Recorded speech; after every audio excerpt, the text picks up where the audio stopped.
Okay, for this, before we actually fill in the Venn diagram, you need to write down these sets. Okay, so this epsilon here, which is the whole universal set, right? That's why they've got this here. So this contains all these numbers. So 1, 2, 3, 4, 5, 6, 7, 8, 9, 12 have to go in this universal set here. You can't leave them outside of the universe, right? Doesn't make sense. It's all got to be in. Set A then is all the factors of 24.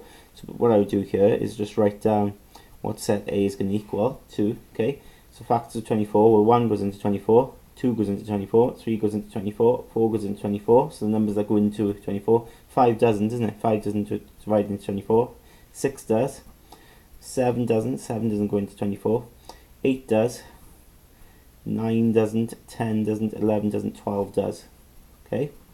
So that's good, and then B is then multiples of 3, okay, now that's basically the 3 times table, so 1 times 3 is 3, that's the first one. 2 times 3 is 6. 3 times 3 is 9. 4 times 3 is 12. C then, set of common factors of 30 and 70. So you've got to go through them. 1 is a common factor, isn't it? 1 goes into everything.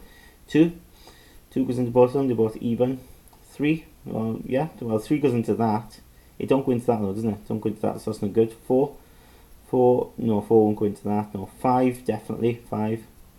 6, no, 6 doesn't go into 70, it goes into 30 but not 70, it's got to be both though, right, common.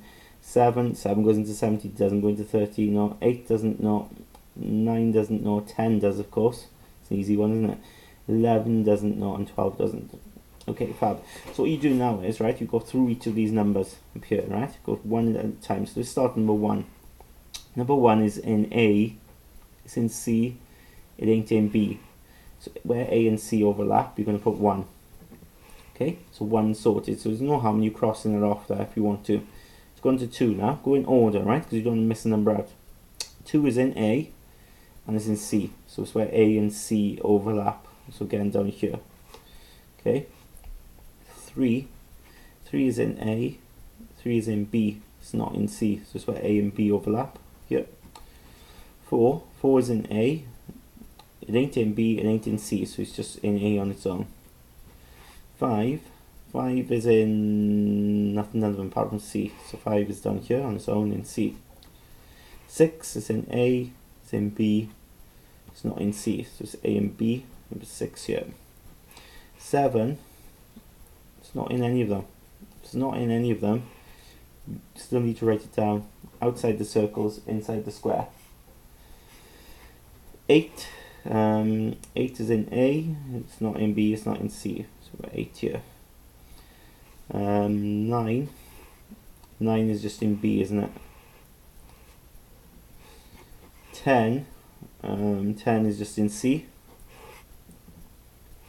11, it's not in any of them, so we'll write it outside the circles but inside the square. And 12 is in common for A and B. Okay, and there we go, we've done, we filled. I mean, there's nothing going in here, okay? So just don't write anything, alright? Nothing going in here, just leave it blank. And we're done.